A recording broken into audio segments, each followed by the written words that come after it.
Hello everyone, it's Shane Kanto, your Wasteland reviewer, and I'm here to review the Academy Award nominated short film Wander to Wonder. And this new stop-motion animated film focuses on, in the 1980s, Mary, Billybud, and Fumbleton starred in the children's television program Wander to Wonder.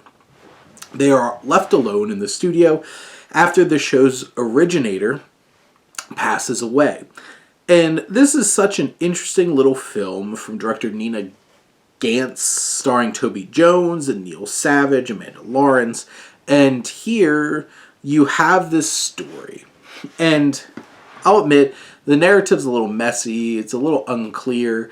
It is also a very strange situation with these small versions of people living in this space who had been leveraged by somebody to make a bunch of money off of them, and now they're left without that, and this safety net for Mary, Billybud, and Fumbleton is gone.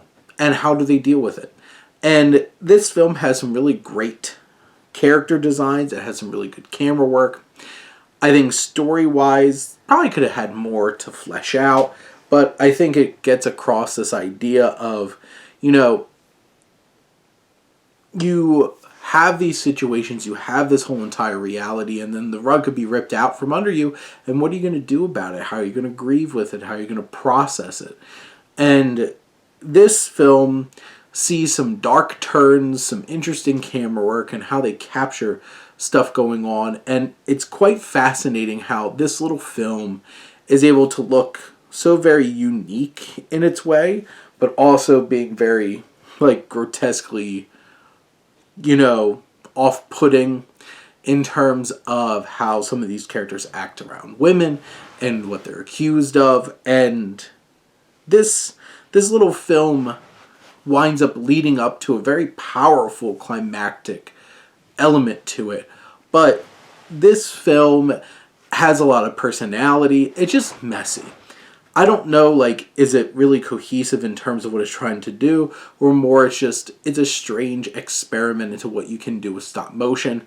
And this film certainly dabbles in that. There's also some very adult elements, some body parts on one of these little puppets. Probably didn't want to look at, nor do we feel like we needed to, but it's on display.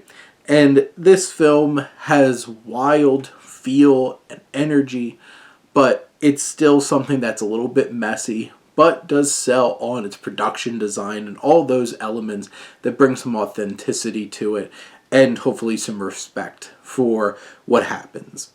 But those are my thoughts on Wander to Wonder. Let me know what you think, and let's talk some movies. But thank you as always for tuning in and supporting your Wasteland reviewer.